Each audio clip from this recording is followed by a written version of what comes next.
বিসমিল্লাহির রহমানির রহিম। আসসালামু আলাইকুম। কেমন আছেন আপনারা সবাই? আমি আলহামদুলিল্লাহ, আল্লাহর রহমতে আপনাদের দয়ায় ভালো আছি।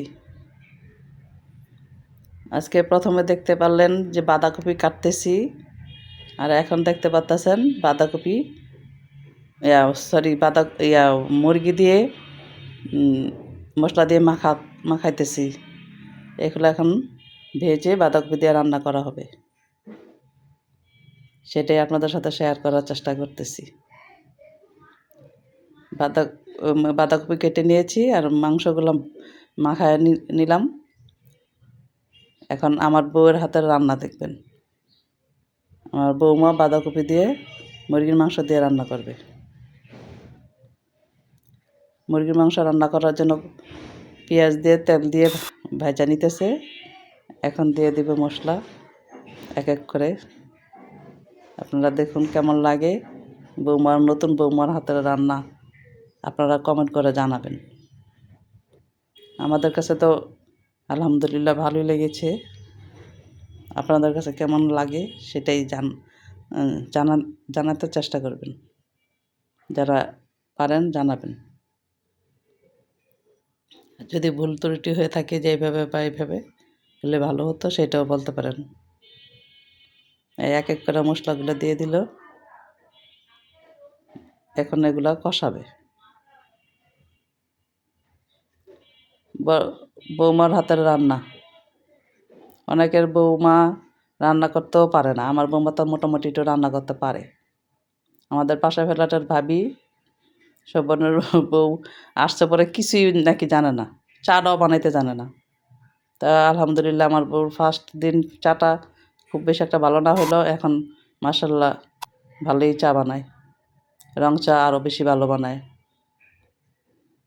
রং চাটা আমি একটু কম বানানোর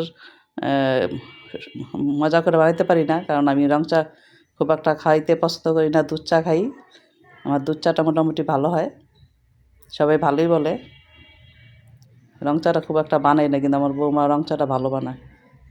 কয়েকদিন যাবত ঠান্ডা পড়ছে বেশি, তো রং চা বেশি করে এক পাতিলা রং চা বসায় দিয়ে ইচ্ছা মতো জাল দিয়া বিভিন্ন মশলা দিয়ে তারপরে রান্না করে। সবাই খাই, ভালোই লাগে। কিন্তু আমি এতদিন খুব একটা রং চা খাইতাম না। এখন মাংসগুলো কষায়া এই যে কপিগুলো দিয়ে দিতেছে। এখন লাড়াচাড়া দিচ্ছে, দিয়ে ঢাকা দিবে, ভালো করে কষাবে আর কি। বৌমাকে বলছি যে একটু ভালো করে কষাইলে ভালো লাগে। তাই মাংসটা বাঁধাকপি দিয়ে ভালোই লাগছিল, সবাই ভালোই বলছে। মাংস দিয়ে আমরা বেশিরভাগই তো আলু দিয়ে খাই, বোনা করে খাই, কিন্তু কপি দিয়ে যে এত মজা লাগবে এটা আমরা খাইছি আগে, কিন্তু খুব কম খাওয়া পড়ে। বছরে একবারও খাওয়া পড়ে না মাংস দিয়ে, কারণ যেভাবে খাই অভ্যাস ওইভাবে বেশি খাইতাম। কিন্তু এখন ইচ্ছা করছে, আমার বউ বলতেছে যে আম্মু বাঁধাকপি দিয়ে মাংস দিয়ে রান্না করবো। আমি কি করো, যেভাবে ইচ্ছা রান্না করে খাও, সমস্যা কি, ভালো হইলেই হলো। তারপর রান্না করছে, ভালোই লাগছে। দেখুন কালারটা খুব সুন্দর হয়েছে মাশাল্লাহ। রান্না প্রায় শেষের দিকে। আপনাদের কেমন লাগলো কমেন্ট করে জানাতে পারেন। আমাদের কাছে তো ভালোই লেগেছে আলহামদুলিল্লাহ। মুরগির ঠ্যাং সাথে থাকে, পাগুলা তো খাইতে আরও বেশি মজা।